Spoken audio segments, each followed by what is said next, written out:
Determine who goes first by rolling a die. The highest roller will be the first player. And turn order should go clockwise. Take a special note who the last player is. Remove all the ruler card types, then set them aside. Next, remove each of the following: heavy cavalry, heavy infantry, battleship, frigate, and light battleship.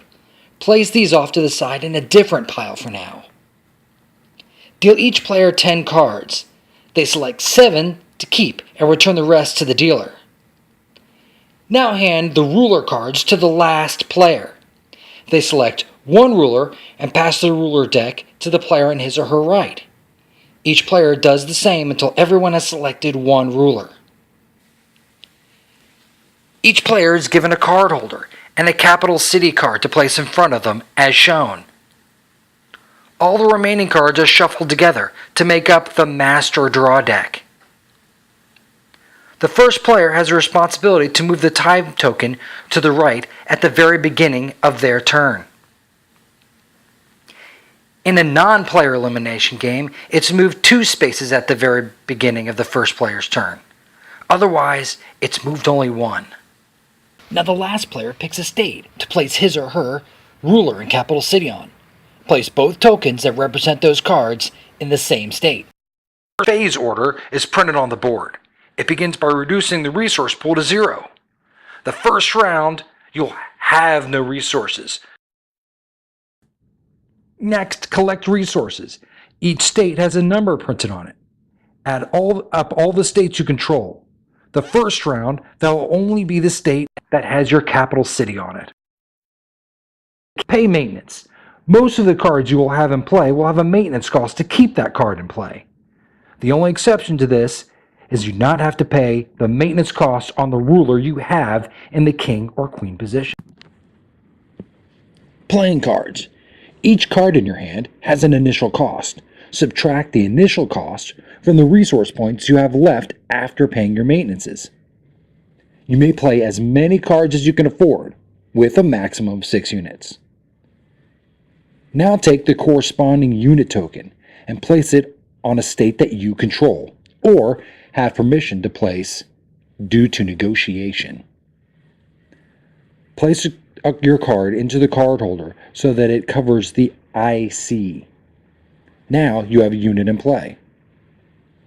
You may move any units you control and move them as many spaces as the card has movement points.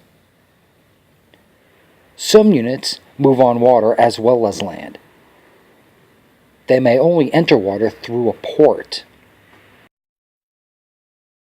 Some units may only move on water. These ships must be spawned on states with ports. Ports are the only states that ships can occupy. Also, think of ports as doors, not separate spaces. Some cards are considered flag carriers. When a flag carrier moves through a state, it leaves behind a control token, as long as an opponent's flag carrier doesn't occupy the same state. Limited flag carriers can leave behind control tokens only if there's not already a control token present on that state. When a unit passes through a state occupied by an opponent's unit, that movement is paused, and both players look at each other's card in question. If both cards are military units, that unit's movement is ended for that turn. The player is free to continue moving his or her other units. All movement must be concluded before attacks are made. When making an attack, a player declares a primary attacker, secondary attacker, and so on. Next, the defender will choose which one of their units defends against which one of the attacker's units. A state must be defended if there is an eligible defender. Each attacking unit must have a defender if possible. Each player rolls a die and adds the unit's combat value and bonuses to the die roll. The high scorer wins. The losing unit gets put on the bottom of the deck. It is important to note that if a unit says can't be attacked by a specific type of unit, it's not an eligible defender against that unit. Also, if there are more defenders than there are attackers, the defender may assign 2 defenders to 1 attacker. For example, the primary defender, light cavalry, loses, but the secondary defender, infantry, gets a free hit on the attacker. This double team doesn't work for the attackers. The extra attacker must wait until the first attack resolves. A player may attack as many times as they want in one turn. But once they attack, his or her movement phase is over. Also, don't forget, the defender chooses which unit or units defend against which attacker, but all attackers must be assigned a defender if possible. Assassins are the only exception to this rule. An assassin gets to choose its defender in combat. Attacking the capital. All the eligible defenders must be eliminated before you can attack the capital. For example, a capital will never be a secondary defender.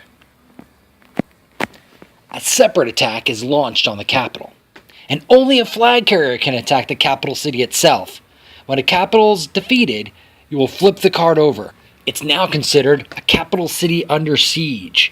And during the empty resource phase of your turn, you must also remove a control token from a state you control. And all the units lose flag carrier ability. This will also happen if you don't have a ruler in the king or queen position.